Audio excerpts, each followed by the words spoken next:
Good afternoon. I'm really excited to be here with you live today. And within this 2-week challenge, we're having more of a focus around compliance and possible changes in relation to registration, because I've had a number of people reach out to me. And although this is something I generally cover in my 2-week challenges, I'm going to put a bit more focus on it in this one because we're now in June and we're expecting some information in July. So there's a lot of people that are saying that it's scaremongering, nobody knows what's going to be happening. But I know that there's some really simple key things that everybody can incorporate into their business, whether you're a sole trader and working independently, or whether you have a micro business, or you may have a slightly larger home care unregistered business. So what I'm going to be covering off today is very much focused on compliance. So that's what we're looking at today. On Thursday, if you want to join me on Thursday this week at 2 p.m, we will be looking at how to find clients, because this is a challenge for a number of people as well. And next Tuesday, I'm going to be coming online again at 2 p.m. and I will be talking to you about how you could manage administration with ease within your independent or micro business as well. So there's going to be a lot of topics covered off over the next 2 weeks across 3 sessions. I give you 2 weeks, and actually, if you'd like to stay in the group a little bit longer, I do that because I know people have busy lives, they have businesses, and they don't always get the opportunity to watch on the day and in the moment. So there's plenty of time for you to digest the information, but it's all very valuable if you are in the space of home care and looking to really propel your business. So I'll start by explaining a little bit about me. Who am I? Where have I come from? And what value do I have? What knowledge do I have that I can help you with? My name is Helen, if you haven't already met me, and I understand firsthand the challenges that you are facing in your business at the moment, because I have I set up a business in 2015, which was in the NDIS, home care and aged care space. And I scaled that business rapidly over a 7-year period. And the services we provided were across Queensland and New South Wales. At the peak of the business, I was supporting we had in excess of 170 staff. And during the time, we supported in excess of 1,700 people. So I know the challenges of setting up a business, and I know, to be honest, I've been there, done that, and got the t-shirt with regards to sleepless nights, worries, compliance headaches. Am I doing it right? A large part of the success I had was the systems and processes I put within my business, and that helped me to really scale my business. So I do have My Care Assistant, and I will be talking you through My Care Assistant next Tuesday. If you're looking to streamline your business, you're looking to organize things in a little bit more detail, then you'll definitely want to check in with me next Tuesday. But as part of that experience, I was audited on so many occasions in relation to NDIS, in relation to aged care.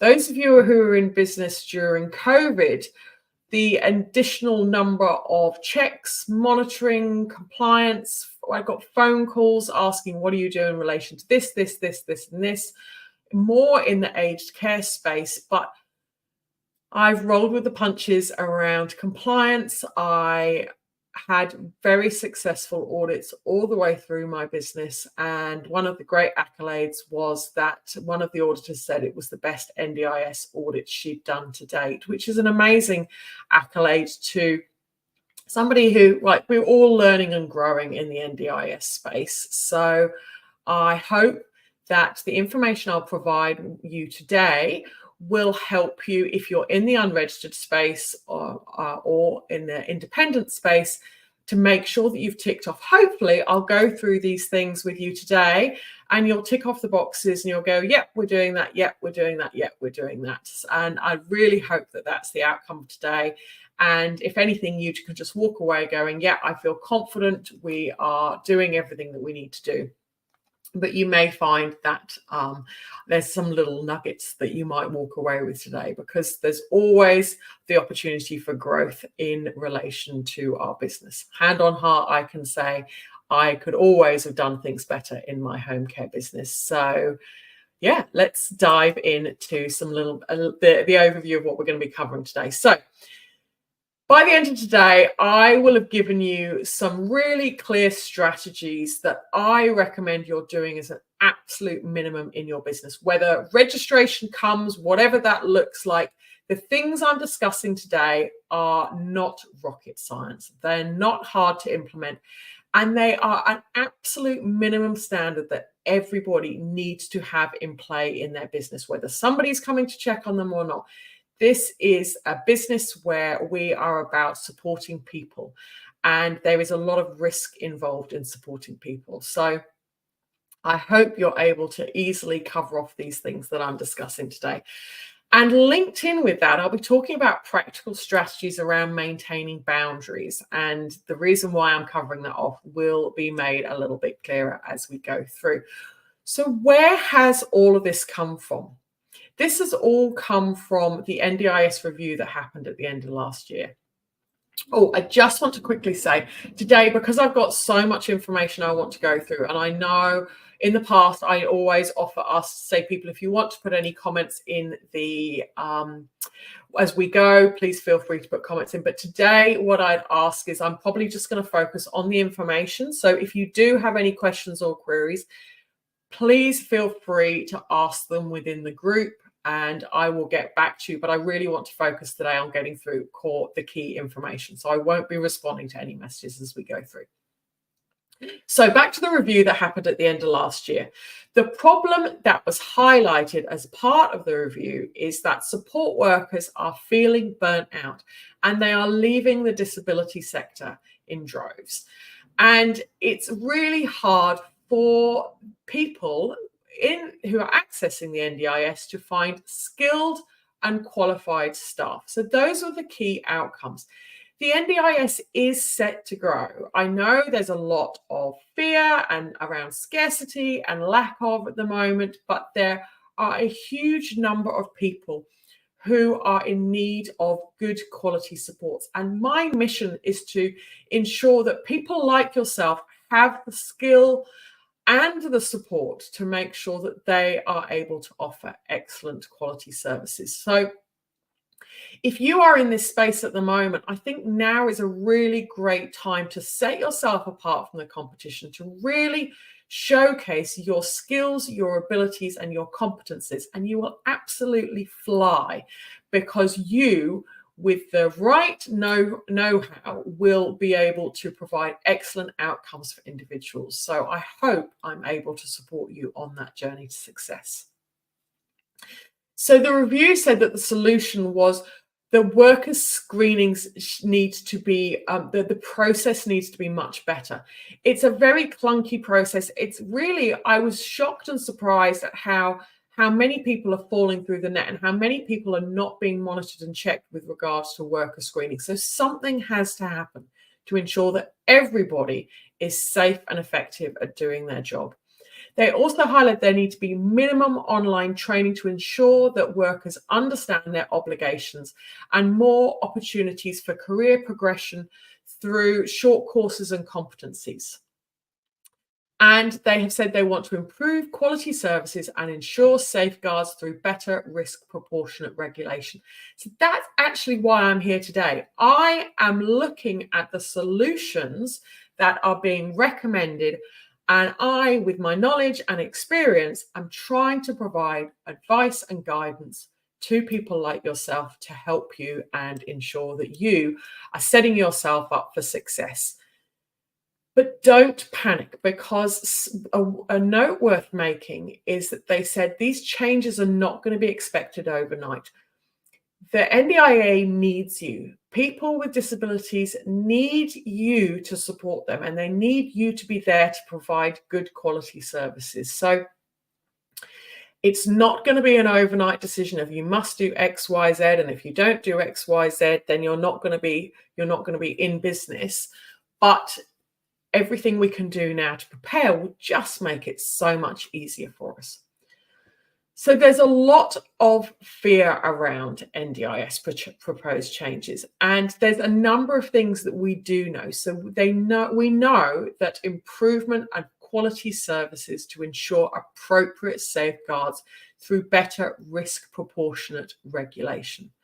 So what is risk proportionate regulation? So it's the idea, aka it's keeping participants safe, making sure that there is enough focus on ways in which safety needs to be implemented in a risk proportionate way. So some people that are needing support have a high risk attached to their disability, their circumstance, and so many different things at play within their life.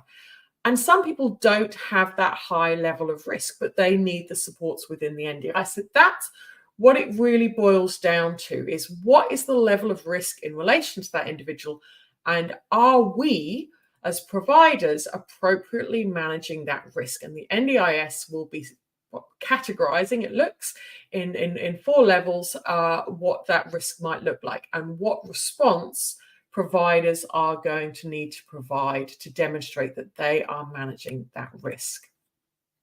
So, are you ready for my top tips? And I hope I go through these and you go, yep, got it. That would be my ideal dream, is that everything I tell you today, you're already doing. But I suspect that in some cases, either it's not happening or we know it needs to be happening, but we haven't quite got round to it yet. So at a minimum, you need to, and I'm talking to independent support workers here, and if you have a micro business and employing people, anybody you are employing or working with, you need to ensure that you have done your worker orientation module. This is completely free. It's a no-brainer. And we know that the government is wanting minimum information. So they're wanting at a minimum that people have the skills that they need.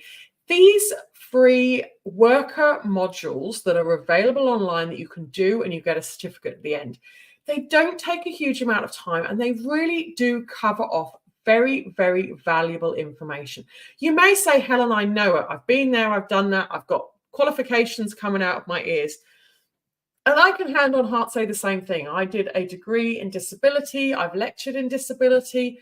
I did the modules, and there were several points in there where I went, oh, yeah, that's a good reminder. Oh, yeah, that's a good reminder. So even if you feel like your qualifications surpass the worker orientation modules, please go and do them. As a registered provider, I had to make sure that I did it. And I genuinely, going through them was very simple, very straightforward. And it really did remind me of some key things I needed to ensure in relation to my business being the best it could be. Within those free e-learnings as well, there's the support effective communication. There's also supporting safe and enjoyable meals. And there's the new worker NDIS induction module. So please, if you haven't done those, go back and do them and get those certificates to demonstrate that you're doing it, because I suspect that this may be a requirement. I don't know for sure, but I would say this is a really, really good thing for you to do to stay ahead. And if you're employing staff, you have a micro business, you're an unregistered home care provider, please make sure that all your staff are doing this. I know how clunky it can be, how hard it can be, demonstrating that people have done these things and sent you certificates. So please, please, please, start working on doing this within your business now and have the records in place that demonstrate that you've got them. So by doing this training, you will cover off so many key things that the NDIA want to know that you are aware of and you are working within best practice in relation to. So these are things like disability awareness, privacy and confidentiality, safe workplaces, the NDIS code of conduct. How are you demonstrating in your work practices that you are working in line with the NDIS code of conduct? How are you ensuring dignity of risk? How are you managing incidences, whether you're an independent worker or whether you're a micro business or a large business? Everybody needs to take responsibility for these key things. How are you managing risk within your business? How are you managing challenging situations? What will you do to respond? Excuse me. What will you do to respond to challenging situations? How are you managing infection control within your business? So the information is there at our fingertips, and it is free for you to watch. Sign up to now and go and do that. It's really important as well, and I don't know for sure what's going to happen in relation to the unregistered space when the changes are coming around.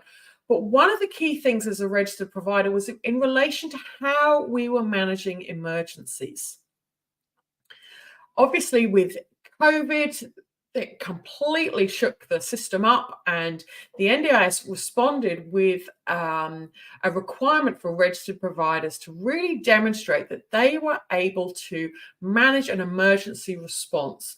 And I'm talking, I know, like as a business, I often thought, oh, geez, like we're never going to have a bomb scare or all of those things. And thankfully, we never did have those types of response. But at a minimum, you just need to be ticking off in your head what potential risks might you have in your business and how might you respond to them? Because when we're in a state of crisis and emergency, we don't know what we're doing. I've seen people recently on Facebook say, oh, as an independent, it doesn't matter because I know what I would do. I just deal with it. When we're in that fight or flight and we're dealing with that emergency, our brains don't always kick in. So I do have a free emergency response template that if you are looking for the simple response in relation to first aid, bomb threats, challenging behaviors, poisoning, all of those types of things, I've got a basic template that I'd recommend you grab from me so that you have that in place in your business, and you maybe just store it on your phone if you're out and about in the community. Have it there as a quick reference guide. It covers off things like what the phone number is for the poisons line. If somebody was to ingest some chemicals, how would you respond to that? So you never know what's happening. You never know what's around the corner. So I would encourage you to consider your emergency response in proportion to the size of your business. And again, if you have any questions around emergency response, then please reach out. So let's get you set up for success. These are the things that really are a minimum that everybody needs to have in their business. And I hope you're going to go through this list with me and you're going to have all these things in place. If you're an independent support worker, like I think a handbook and a paragraph, an overview of key things is more than suitable if you are providing quite low risk services. But so I've said handbook or policy booklet, really take a think about the size of your business, who you're supporting. But you want to be thinking about key things in relation to your business and risks that might be encountered and how you're going to be responding to those in relation to policies and procedures. I'd also encourage you to think about first aid in relation to the supports you're providing. Are you first aid qualified? And if so, what agreement do you have in place with regards to the support that you may provide in relation to first aid?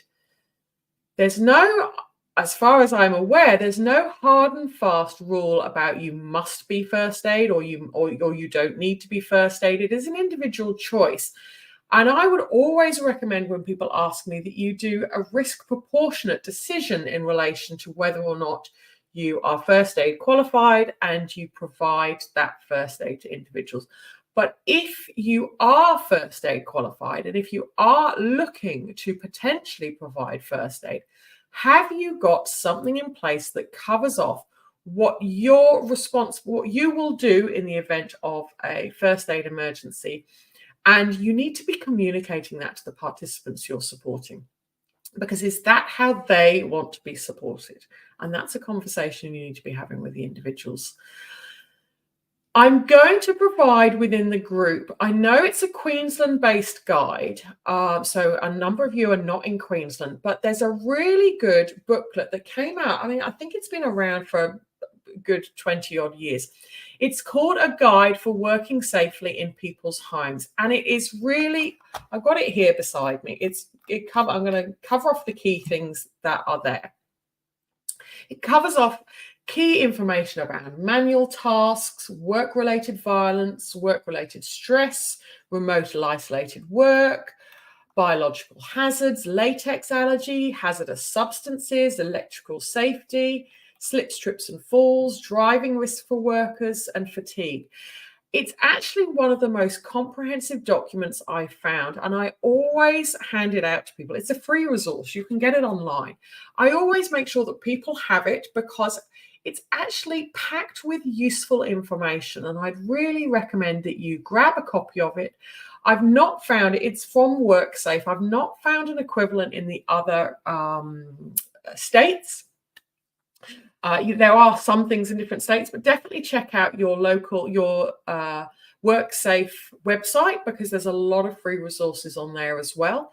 But I'll make that available for you. And we quite often used to, within audits, refer to, in the early days of audits, before I actually probably surpassed this document and put our own information in place. But it was a really good starting point for my business. So I definitely recommend taking a look at that. Have you got a service agreement in place? Now, if you have already purchased a load of policies and procedures and templates and information within your business, then a standard service agreement is more than suitable. If you are an independent support worker, I have got a service agreement in place that covers off a few more key things. That is just probably more, we talked about the idea of policies versus a bit of a handbook. If you want to make sure that you're covering off key information, then I will put a link below. I've got a little pack that's got a service agreement, the emergency management plan, and the little overview from a policy handbook point of view that is totally suitable from a minimum standpoint if you are an independent support worker. And you can grab that today for $49 plus GST. I'll put a link down below if you would like to take a look at that. But if you are wanting to do your own service agreement, or you're wanting to check your own service agreement, I've put a list of the key things that you need in there. So obviously supports and services that are being agreed, the price and the payment terms, so what's the cost going to be involved in the services, rights and responsibilities, how long the agreement's going to be in place for, changes to the agreement, cancellation policies, dispute resolution, termination. Feedback and complaints is really important. How can people complain about you? How can they give you feedback on your services, which is often not in play with a number of independent support workers? And how are you managing consent and privacy in relation to the supports that you're providing? So these are the things that you must cover off in relation to a service agreement or information that you're providing to individuals, where you're clearly explaining all of these things. As I've said before, please ensure that you have a worker screening in place. And as I've explained to you, and I'll go through next Tuesday, My Care Assistant is a great platform that you can sign up to for free. You can actually build your profile, and you can store all of your records and documents within My Care Assistant, and you can keep that as your place of all the information you have. So you can store all of your policies, all your procedures, all your documents, all your certificates, all of your insurances, all of these types of things. You can store them in My Care Assistant, and then you can send people a link so that they can see that. And I'll show you how that all works next Tuesday, if that's something that you're interested in looking at. So, sorry, this is quite big writing here.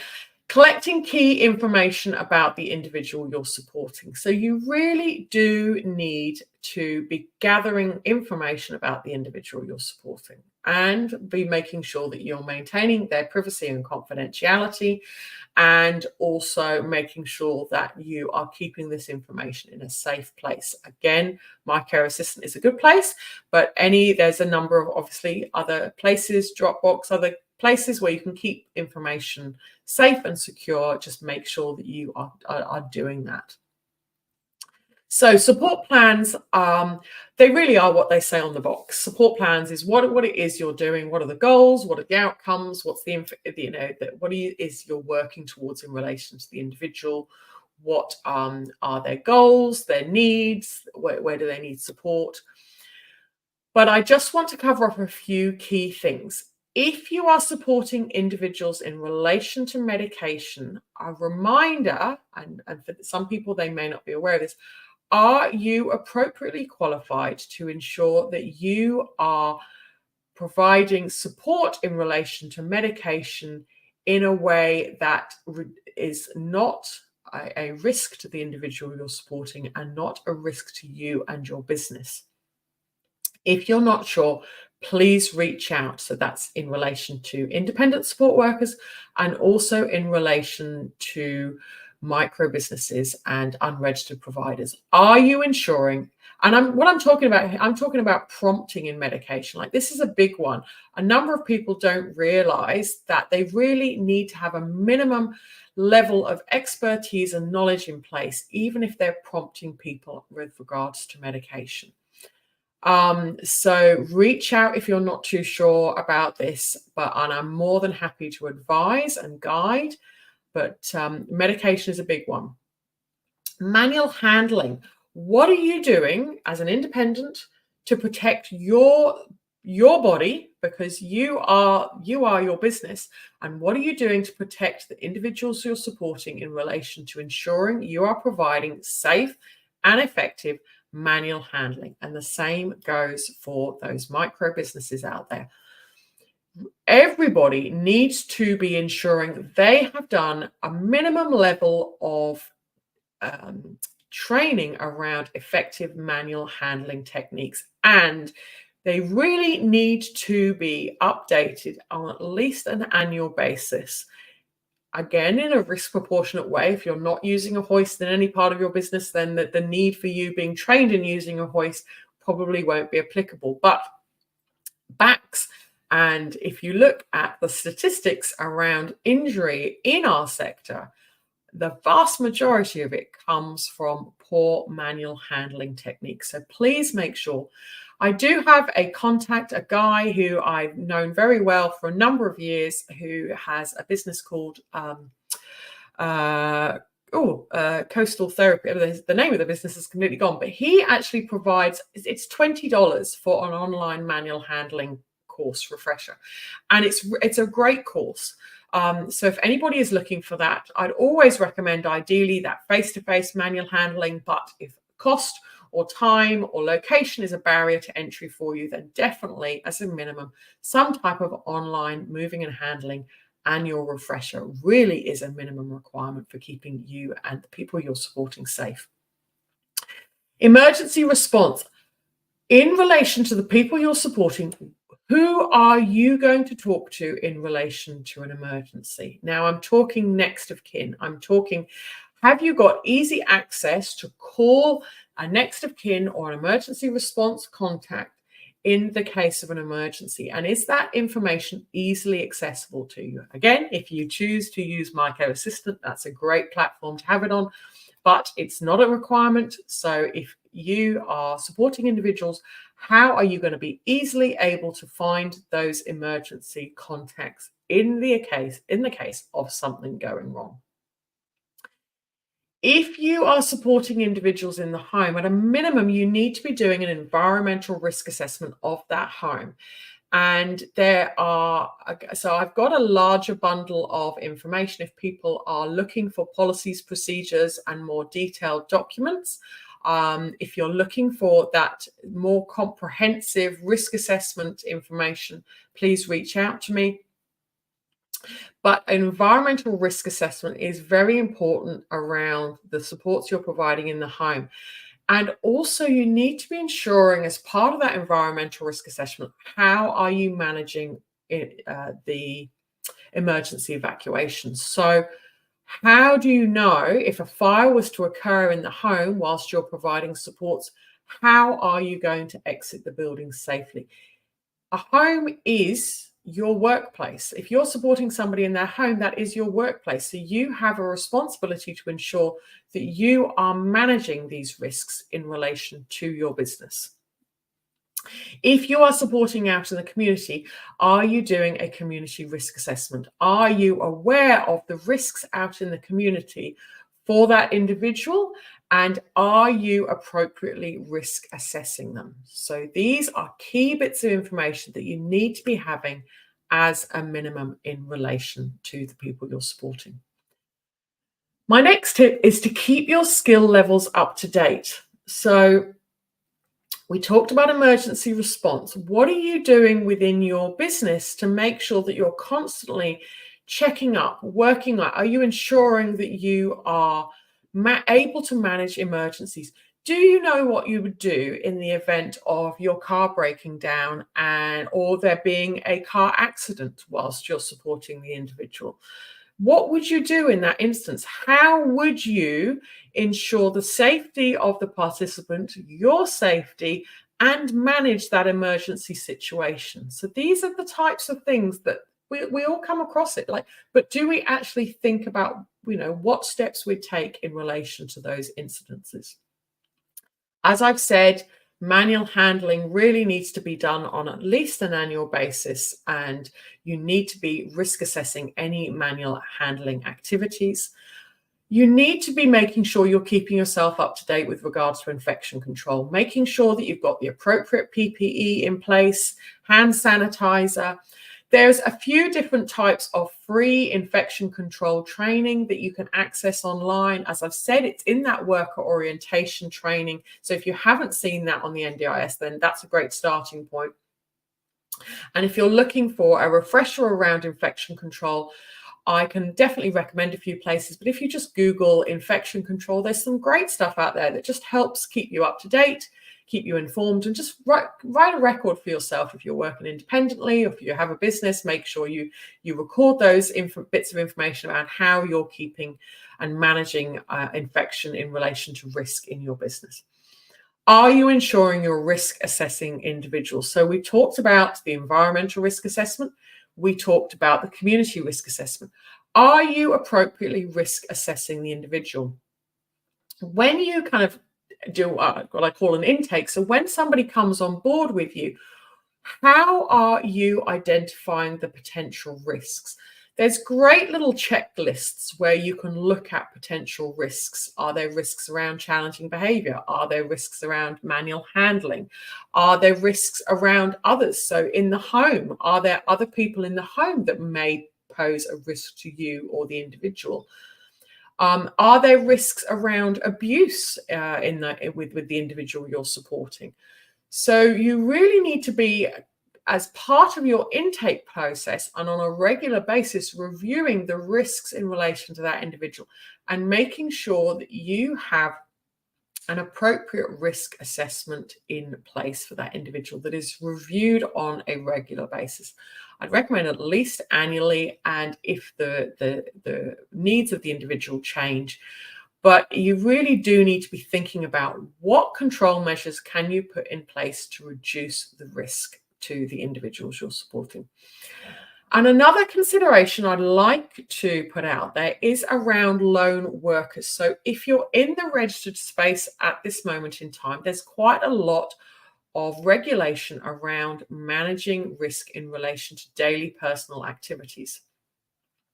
So what I mean by that is, if you are providing personal care to an individual that is classed as quite a vulnerable individual, so we're talking vulnerability here around mobility issues, communication issues, isolation, lack of kind of a stakeholder engagement or people around or other agencies.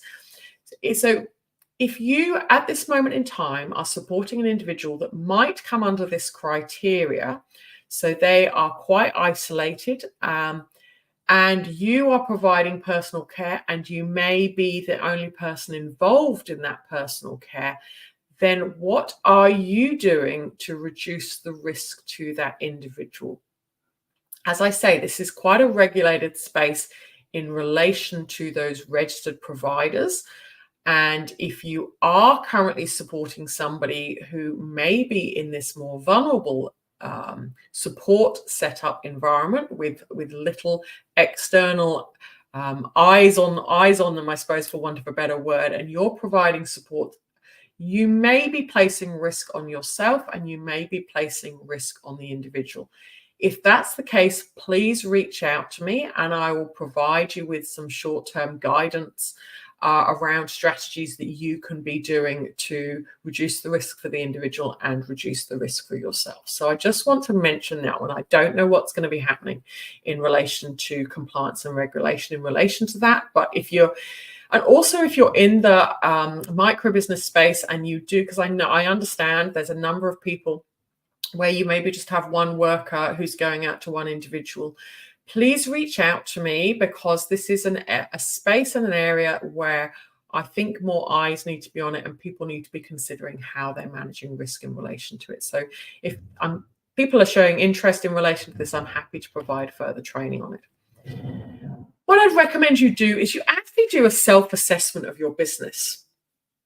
So what do I mean by a self-assessment? So I want to think at this moment in time, who knows what's going to happen in the future? Who knows if we're going to have to be audited? I don't know. You don't know. Nobody knows at the moment. But if somebody were to come knocking on your door tomorrow, these are my recommendations so that you can answer and say, yes, I'm doing this, or the participants you're supporting can say, yes, the individual that support me has done these things. So rights and responsibilities. So let's say, for example, let's put my kind of little auditor hat on at the moment. If I phoned you up today and said, I would like to speak to your participants, and I phoned up one of the people that you're supporting and asked them these questions, would they say yes to the answers? Okay. So if I phoned up somebody you're supporting and said, has the, let's say your name is Jane to make this dialogue easy. Has Jane explained your rights and responsibilities in relation to the services that Jane is providing to you? Yep, I remember Jane went through that in the service agreement. Great, tick, that's fantastic. Did Jane explain to you how to make a complaint if you weren't happy about Jane? Oh yeah, Jane said to make a complaint this way, and if I wasn't happy with the complaint, then I could contact the NDIS and make a complaint, or I could contact the other agencies and make a complaint. That's awesome, great, another tick. Did Jane ask you about consent and what your consent, what you wanted with regards to privacy of your information, who you were happy for Jane to talk to with regards to the services, and how Jane was going to keep your information safe? Yep, Jane explained all of that to me when she first came out to meet me. These are the types of things that auditors are looking for. These are the types of things, if you're a registered provider, the auditor is checking. You can have a policy and procedure that says, yes, this is our complaints procedure, this is how we maintain rights and responsibilities. But if the people you're supporting don't know that these policies exist, then you are not being compliant, whether you're a registered business or an unregistered business. So you need to be clearly explaining in a way that is appropriate to the individual you're supporting how you are covering off these key things. Okay, so how are you ensuring the individual's well-being and their safety is being promoted? How are you demonstrating that the services you are providing are building on their capacity? How are you gaining feedback on the services? So are you phoning individuals up? Are you asking for anonymous feedback? How do you know that you're doing a good job? These are all things that you need to start thinking about. How can I get feedback from people to make sure that I'm doing the best job I could possibly be doing? are you documenting the goals, the strengths, the needs, and the wishes of the individual you're supporting, and the ways in which you are working with that individual for the outcomes they're looking for? You need to be documenting this information so that you can clearly demonstrate, if somebody asks you, this is what we discussed, these were the goals, this is what we've been working on, and these are the outcomes. This is an absolute minimum. Are you clearly documenting all the risks in the business? Sorry, in relation to the individual you're supporting in. Are you following through with all the safety measures? And are you reviewing it regularly? So how can you demonstrate you're reviewing it regularly? If you collect together and highlight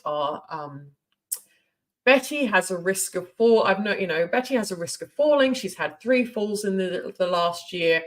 And what you will be doing as a support worker is supporting and ensuring that Betty has her walker or her wheelchair or whatever it might be to minimize the risk of those falls. Now, what you need to be doing is that's your risk assessment, and then you need to be clearly documenting that you've reviewed those risks on at least an annual basis. I'd recommend more regularly than that. And so what you can do in your progress notes in relation to risk is review and say, Betty hasn't had any falls in the last 3 months. We will continue to do X, Y, Z. Or actually, Betty maybe has had more falls. So what additional steps you're doing to reduce it? It could be you're speaking to the individual, Betty's cause, with regards to possibly some physio or an OT or somebody else to somebody else to come in and assess and see if there's a way in which that risk can be reduced. And you just record the day and the time that you reviewed that risk. And it could be that the strategies that are currently in place are still current and valid, or X, Y, Z is now going to happen. So record those things. Can be done in My Care Assistant, but it can be done in any platform that you choose or in any type of document that you choose. And how are you meeting the cultural considerations and communication needs of the individual? So if I'm that assessor's hat on again and I'm phoning up the individual and I'm saying, when Jane, I think I called it, the support worker, came out to meet you, did she ask you if you'd like information in a different format? And what I mean by that, it could be language barriers, it could be information in large print, it could be an audio version, it could be an easy read. So what are you doing to make sure the information you're providing to the people you're supporting is in a format that is appropriate to their needs? So these are really, really big considerations that I definitely encourage you to think about. If you are employing people, for those of you who are independent, you don't need to worry about this, but I thought I'd add it in because I know a few people in the room are here from a point of view of employing staff. Think about your staff files, because if in the future you are going to be audited, there will be a component that will be checking your staff files. So these are the minimum type things that I would be considering. But your 100 points of ID, have you got 100 points of ID in relation to all the staff that you have on your books? Do you have evidence of the job application process and evidence of all the checks that you did in relation to them being onboarded? Okay, so that's like your worker screening, those types of things. Do they have a valid visa to work? Though those types of things are very, very important to make sure that you have on file. And have you, at an absolute minimum, got evidence that the individual you're supporting has gone through some type of induction with your organization? This list here is not an endless list. This is not all the things that you need to have, but these are the minimum types of things you need to be considering about. Are they aware of their obligations in relation to the NDIS Code of Conduct? Are they aware of their obligations in relation to WH&S, their obligations in relation to incident reporting and infection control? Do they know what they need to do in the case of an emergency? Do they know how to flag concerns in relation to abuse and neglect? And can you demonstrate evidence in relation to some type of supervision or performance review in relation to that individual? Are you getting feedback on the quality of services that individual is providing to the people that they are supporting? This is an absolute minimum from a staff point of view, but these things are things you definitely need to be making sure that you have in play in relation to your business. I've covered off a lot of stuff today. I hope you found value in relation to it. I will pop the details within the groups in relation to that $49 bundle around independent support workers. It's not appropriate for the micro businesses or larger providers. But the Get Started bundle, which has got a service agreement, an emergency management plan, and also got a minimum kind of overview from a policy point of view. And I will also put information down below in relation to policies and procedures. They are there if it's something that you feel you would like in the business. They're not a requirement, and I always like to add value and give as much information as I possibly can to my community.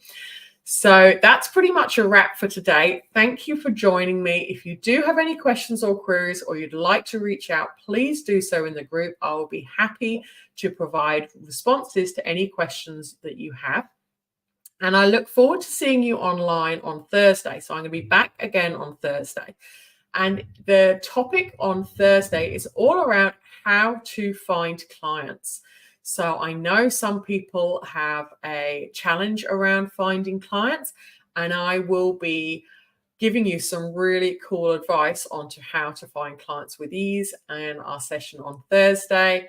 And then the following Tuesday will be my final live, which will be around how to manage admin in your business. So I'll be covering off some of the elements around compliance again, but easy ways to streamline that in relation to My Care Assistant. So if that is something that you're interested in accessing, you will be able to get anybody can sign up today for My Care Assistant. I'll be giving you a little bit more access as part of this community, so you can see the opportunity that My Care Assistant provides, which you may feel is of benefit to your business. So thank you all for joining me today. Have a beautiful day, and I look forward to connecting with you both in the group and online again on Thursday.